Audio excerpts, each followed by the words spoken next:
Call centre లో 8,000 rupees శాలరీకి work చేస్తున్న ఒక వ్యక్తి ఎటువంటి డిగ్రీ లేకుండా, బ్యాంక్ లోన్ లేకుండా అండ్ మరీ ముఖ్యంగా ఎటువంటి బ్యాక్గ్రౌండ్ లేకుండా 8,000 కోట్ల బిజినెస్ ఎంపైర్ నే క్రియేట్ చేశాడు. అతని బిజినెస్ ని స్టార్ట్ చేసిన కేవలం 10 ఏళ్లలోనే 0 నుంచి 1 బిలియన్ వాల్యుయేషన్ కి వెళ్ళింది. అది కూడా ఎవరి దగ్గర నుంచి ఎటువంటి ఫండింగ్ లేకుండా అండ్ మార్కెటింగ్ లేకుండా ఈ కంపెనీ ఈ స్థాయికి వెళ్ళింది. ఇప్పుడున్న చాలా కంపెనీస్ కొన్ని బిలియన్స్ ఆఫ్ డాలర్స్ మార్కెటింగ్ మాత్రమే ఖర్చు పెట్టి కొన్ని బిలియన్స్ ఆఫ్ డాలర్స్ ని నష్టపోతుంది. మార్కెటింగ్ కి అంత ఇంపార్టెంట్ ఉన్నదని తెలిసినా కూడా ఈ జీరోదా కంపెనీ ఎటువంటి మార్కెటింగ్ లేకుండా ఇంత సక్సెస్ ఎలా అయ్యింది? 17 ఇయర్స్ ఏజ్ లో మీరు ఏం చేసి ఉంటారు? చదువుకుంటూ ఫ్రెండ్స్ తో చిల్ అయి ఉంటారు. కానీ ఈ జీరోదా ఫౌండర్స్ నితిన్ బ్రదర్స్ ఎవరైతే ఉన్నారో వాళ్ళు 17 ఇయర్స్ లో మార్నింగ్ అంతా స్టాక్ మార్కెట్ ట్రేడింగ్ చేస్తూ నైట్ ఒక కాల్ సెంటర్ లో వర్క్ చేస్తూ ఉండేవారు. ఇలా morning stock market, evening job చేస్తూ డబుల్ ఇన్కమ్ సంపాదించి ఆనందపడుతున్న టైంలో అనుకోని సంఘటన ఒకటి జరిగింది. అదే స్టాక్ మార్కెట్ క్రాష్. 2001 లో జరిగిన స్టాక్ మార్కెట్ క్రాష్ వల్ల ఈ కామత్ బ్రదర్స్ వాళ్ళు సంపాదించిన ప్రతి రూపాయిని కోల్పోయారు. తనకి ఏదైతే 8,000 రూపీస్ శాలరీ వస్తుందో అక్కడి నుంచి 8,000 క్రోర్స్ ఎంపైర్ ని బిల్డ్ చేశారు ఈ కామత్ బ్రదర్స్. మళ్ళీ మెన్షన్ చేస్తున్నాను, కేవలం 10 ఇయర్స్ లోనే 0 to 1 బిలియన్ డాలర్స్ ఎటువంటి ఫండింగ్ లేకుండా అండ్ మార్కెటింగ్ లేకుండా ఈ కంపెనీ ఈ స్థాయికి ఎదిగింది. మన ప్రపంచంలో ఎన్నో కంపెనీస్, ఎన్నో బిజినెసెస్ వాళ్ళ బిజినెస్ చేయడం కోసం వాళ్ళ క్యాష్ మొత్తాన్ని డ్రైన్ చేసుకుంటూ ప్రతి క్వార్టర్ లాసెస్ ని పోస్ట్ చేస్తున్నాయి. కానీ ఈ కంపెనీ మాత్రం ఇంతలా సక్సెస్ ఎలా అయింది? ఈ జీరోదా కంపెనీ ఇంత సక్సెస్ అయింది కదా, మరి ఎందుకు ఈ నితిన్ కామత్ ఒక యూట్యూబ్ ఛానల్ ని స్టార్ట్ చేసి పాడ్కాస్ట్ ని రన్ చేస్తున్నారు? అసలు వీళ్ళ రియల్ బిజినెస్ ఏంటి? And your network is your wealth అంటారు కదా, ఆ నెట్వర్క్ ని యూజ్ చేసి వీళ్ళు ఎలా బిలియనీర్స్ అయ్యారు? స్టాక్ మార్కెట్ అంటేనే మనలాంటి మిడిల్ క్లాస్ ప్రజలకి భయం. అలాంటి భయపడుతున్న ప్రజలకి ఒక అవగాహన తెచ్చి ఎలా వీళ్ళు బిజినెస్ చేస్తారని మాట్లాడుకునే ముందు ఈ కామత్ బ్రదర్స్ గురించి కొంచెం తెలుసుకుందాం. ముందే చెప్తున్నాను, ఈ వీడియో అయితే చాలా ఇంట్రెస్టింగ్ గా ఉంటుంది. ఈ వీడియోని ఒక్క లైక్ చేసి వీడియోస్ కోసం మన ఛానల్ ని సబ్స్క్రైబ్ చేయడం మర్చిపోకండి. నిఖిల్ కామత్ అండ్ నితిన్ కామత్ వీళ్ళిద్దరూ ఈ జీరోదా కంపెనీని స్థాపించారు. నితిన్ కామత్ తను చదువుకుంటున్న టైంలో తన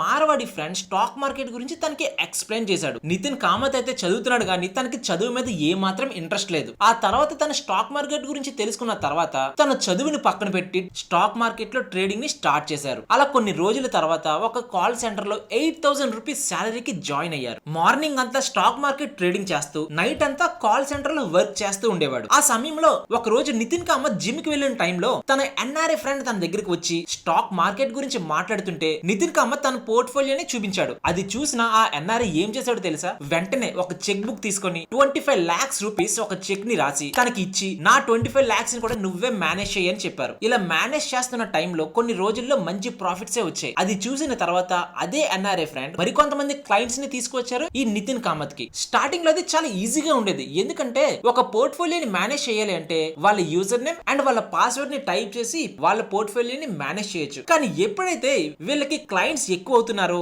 అప్పుడు వాళ్ళందరూ పోర్ట్ఫోలియోస్ ని మేనేజ్ చేయడం చాలా కష్టమయ్యేది. అప్పుడే వాళ్ళు నితిన్ కామత్ అసోసియేట్స్ అనే కంపెనీని స్టార్ట్ చేసి రిలయన్స్ మనీ దగ్గర సబ్ బ్రోకర్ గా జాయిన్ అయ్యారు. ఇలా జాయిన్ అయిన తర్వాత వాళ్ళ క్లయింట్స్ యొక్క పోర్ట్ఫోలియోని మేనేజ్ చేస్తూ ఉండేవారు. ఒకనొక టైంలో ఈ కామత్ బ్రదర్స్ యొక్క రెవెన్యూ ఎంత ఉండేదో తెలుసా?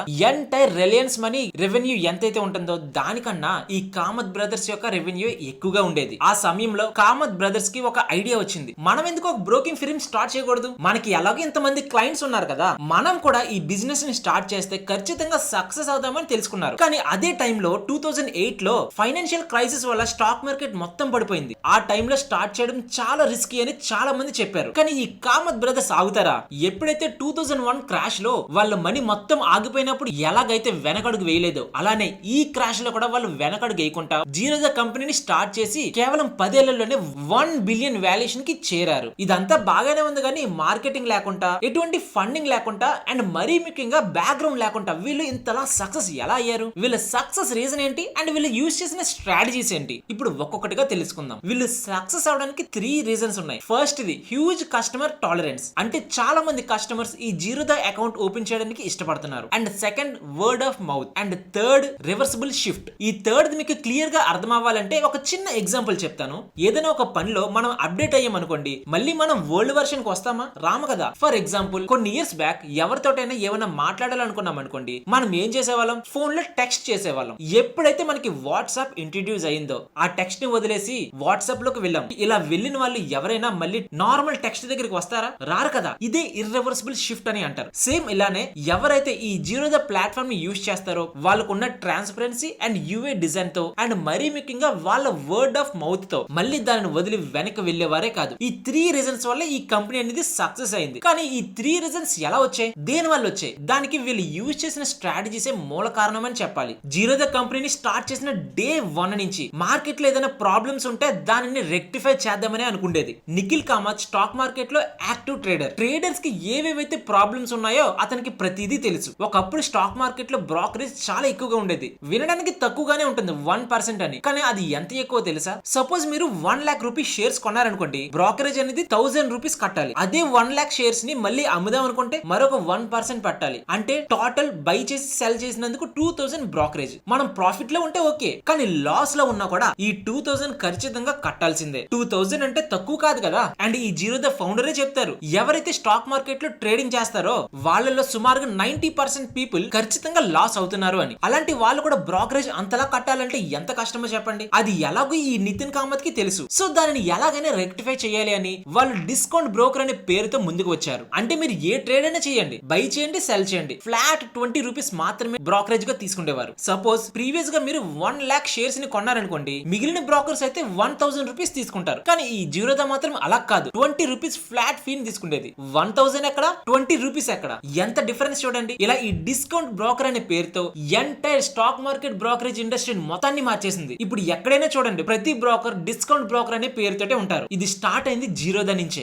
ఎవరైనా తక్కువ ప్రైస్ కి ఒక ప్రొడక్ట్ ఇచ్చారనుకోండి, మోస్ట్లీ చాలా మంది ప్రజలు నమ్మరు. ఎంత మంచి బిజినెస్ చేసినా కూడా ఎటువంటి మార్కెటింగ్ లేకుండా ఏ బిజినెస్ సక్సెస్ అనేది అవడం చాలా కష్టం. ఏదైనా ప్రొడక్ట్ తక్కువ ప్రైస్ కి వస్తుందంటే మనలాంటి ప్రజలు చాలా మంది నమ్మకాన్ని కుదుర్చుకోరు. కానీ ఈ జీరోదా కంపెనీ ఎటువంటి మార్కెటింగ్ లేకుండా తక్కువ ప్రైస్ తో ఇచ్చినా కూడా కస్టమర్స్ నుంచి నమ్మకాన్ని ఎలా గెలుచుకుంది తెలుసుకుందామా? ఫస్ట్ వీళ్ళు ట్రస్ట్ ని బిల్డ్ చేయలేదు, ఒక ప్రాపర్ ఆడియన్స్ ని బిల్డ్ చేశారు. అది ఎలాగంటే ఈ జీరోదా కంపెనీ ఒక వెబ్సైట్ ని క్రియేట్ చేసి స్టాక్ మార్కెట్ లో ఉన్న ప్రతి కాన్సెప్ట్ ని ఆ వెబ్సైట్ లో పెట్టి ప్రజలకి స్టాక్ మార్కెట్ మీద ఒక మంచి అవగాహన తీసుకువచ్చింది. అసలు జీరోదా కంపెనీ ట్రస్ట్ ని బిల్డ్ చేయకుండా ఈ అవేర్నెస్ ఎందుకు ఇస్తుంది? దీనిలో చాలా ఇంట్రెస్టింగ్ పాయింట్ ఉంది, జాగ్రత్తగా వినండి. సపోజ్ జీరోదా మార్కెటింగ్ చేసింది అనుకోండి, ఎలాంటి కస్టమర్స్ వాళ్ళ దగ్గరికి వస్తారో తెలియదు. అండ్ ఆ కస్టమర్స్ వచ్చిన తర్వాత వాళ్ళు కానీ ఆ యాప్ ని సరిగ్గా యూజ్ చేయలేదు అనుకోండి, వాళ్ళకి ఎటువంటి రెవెన్యూ రాదు. మెయింటెనెన్స్ చేయడం కోసం డబ్బులు వేస్ట్, అండ్ మార్కెటింగ్ లో స్పెండ్ చేసిన మనీ కూడా వేస్ట్. దీనిని ఎలాగైనా ఓవర్కమ్ చేయాలి అని ఎవరైతే మన ఇండియాలో స్టాక్ మార్కెట్ మీద అవగాహన లేకుండా ఉంటారో వాళ్ళకి స్టాక్ మార్కెట్ మీద ఒక అవగాహన తెచ్చి, స్టాక్స్ అంటే ఇవి, స్టాక్ మార్కెట్ అంటే ఇది, అండ్ ఫ్యూచర్ అండ్ ఆప్షన్స్ ఇలా ఉంటాయి, అలా ఉంటాయి, స్ట్రాంగిల్ స్ట్రాటజీస్ అంటే ఇవి, అలా ప్రతి దాన్ని క్లియర్ గా ఎక్స్ప్లెయిన్ చేసింది ఈ జీరోదా వెబ్సైట్. అండ్ ఆ వెబ్సైట్ లో కూడా ఈ జీరోదా కంపెనీ ఎటువంటి మార్కెటింగ్ చేయలేదు. ఆ వెబ్సైట్ ని వార్ సిటీ అనే పేరుతో లాంచ్ చేశారు, కానీ ఎక్కడ కూడా వీళ్ళ జీరోదా కంపెనీ గురించి ఏ మాత్రం మార్కెటింగ్ లేదు. స్టాక్ మార్కెట్ మీద ఒక అవగాహన వచ్చిన తర్వాత వాళ్ళకి ఏ మాత్రం చెప్పండి, మార్కెట్ లో టాప్ నెంబర్ 1 పొజిషన్ లో ఉన్న బ్రోకరేజ్ ఎవరు అని తెలుసుకోవడం. అలా తెలుసుకుంటే ఏమొస్తుంది, జీరోదానే వస్తుంది. ఇలా చేయడం వల్ల ఈ మార్కెటింగ్ కంట ఈ ప్రాసెస్ లో వచ్చిన కస్టమర్స్ చాలా వాల్యుబుల్ కస్టమర్స్. ఎందుకంటే ఒక అవగాహనతో వచ్చిన ఒక కస్టమర్ ఖచ్చితంగా లాంగ్ రన్ లో ట్రేడింగ్ అండ్ ఇన్వెస్ట్మెంట్ చేస్తూ ఉంటారు. దాని వల్ల వీళ్ళకి ఖచ్చితంగా రెవెన్యూ అనేది జనరేట్ అవుతుంది. ఎంత సింపుల్, ఎటువంటి మార్కెటింగ్ లేకుండా ఒక్క వెబ్సైట్ తో ఒక క్వాలిటీ ఆడియన్స్ ని తీసుకురావడం. ఇంత ఇన్నోవేటివ్ ఐడియా ఎవరికి వస్తుంది చెప్పండి? ఇలాంటి ఫౌండర్స్ కి తప్ప. ఇలా వీళ్ళ డిస్కౌంట్ బ్రోకరేజ్ అనే పేరుతో హ్యూజ్ సక్సెస్ ని కొట్టారు. అండ్ దాని తర్వాత వీళ్ళ నమ్మకాన్ని గెలుచుకోవడం కోసం ఒక వెబ్సైట్ ని క్రియేట్ చేసి ఒక క్వాలిటీ ఆఫ్ ఆడియన్స్ ని తీసుకొచ్చారు. అండ్ ఇంకా ఎవరో ఒకరు ఉంటారు కదా, ఈ కంపెనీని ఇంకా ట్రస్ట్ చేయలేని వాళ్ళు, వాళ్ళకి కూడా నమ్మకాన్ని కుదర్చడం కోసం వీళ్ళ కైట్ అనే యాప్ ని ఇంట్రడ్యూస్ చేసి వాళ్ళ యూజర్ ఇంటర్ఫేస్ ని ప్రతి ఒక్కరికి చాలా సింపుల్ వేలో అర్థమయ్యేలాగా డిజైన్ చేశారు.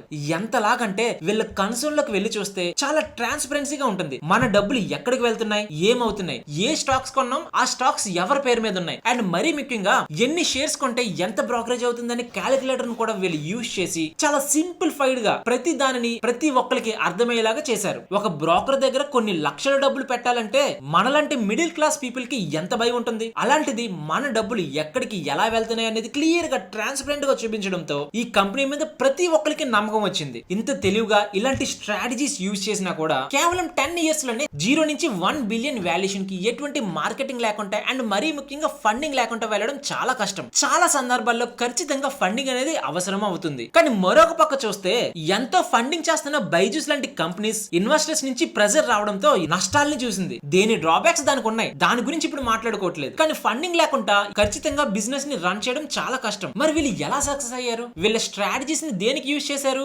కస్టమర్స్ ని ఎలా గెయిన్ చేయాలి అని. కానీ వీళ్ళు లాస్ రాకుండా డే 1 నుంచి ప్రాఫిటబుల్ గా ఉండాలి అని ఏం చేశారో తెలుసా? వీళ్ళ అకౌంట్ ఓపెనింగ్ కి చార్జెస్ అండ్ యాన్యువల్ మెయింటెనెన్స్ కూడా చార్జెస్, ఇలా ప్రతి చోట వీళ్ళ చార్జెస్ ని పెట్టారు. మార్కెట్ లో నమ్మకాన్ని గెయిన్ చేసుకొని ట్రాన్స్పరెంట్ గా ఉంటే 200-300 రూపీస్ పే చేయడానికి ఎవరు మాత్రం వెనకడుగేస్తారు చెప్పండి? ఒక 10-20 lakhs ఉన్న ఒక కస్టమర్ అకౌంట్ ఓపెనింగ్ కి 100 రూపీస్ పే చేయడానికి వెనకాడుతారా? లేదు కదా. అందుకే డే 1 నుంచి ఈ company annual fees and maintenance fees కోసం మనీని తీసుకొని ప్రాఫిటబుల్ గానే ఉంటుంది. అండ్ మరీ ముఖ్యంగా వీళ్ళ మార్కెటింగ్ కి ఎటువంటి ఖర్చు ఉండదు కాబట్టి వచ్చిన మనీ మొత్తం వాళ్ళ ఎక్స్పెన్సెస్ చాలా తక్కువగా అవ్వేవి. ఒకనొక టైం వరకు మార్కెటింగ్ లేకుండా ఏ బిజినెస్ రన్ చేయలేం అనుకున్న మిత్ నుంచి ఒక బిజినెస్ ని స్టార్ట్ చేసి బ్రోకరేజ్ ని తగ్గించి మంచి బిజినెస్ చేస్తూ ట్రాన్స్పరెంట్ గా ఉంటూ కస్టమర్స్ కి ఒక ఎడ్యుకేషన్ ని ఇస్తూ ఎలా సక్సెస్ అయిందో ఈ జీరోదా కంపెనీ గురించి మాట్లాడుకున్నాం కదా. ఇలాంటి కంపెనీ గురించి మీ ఒపీనియన్ ఏంటి? కామెంట్ సెక్షన్ లో కామెంట్ చేయండి. ఇది ఫ్రెండ్స్ ఈ వీడియో కానీ మీకు నచ్చినట్లయితే లైక్ చేసి మన ఛానల్ ని సబ్స్క్రైబ్ చేయడం మర్చిపోకండి.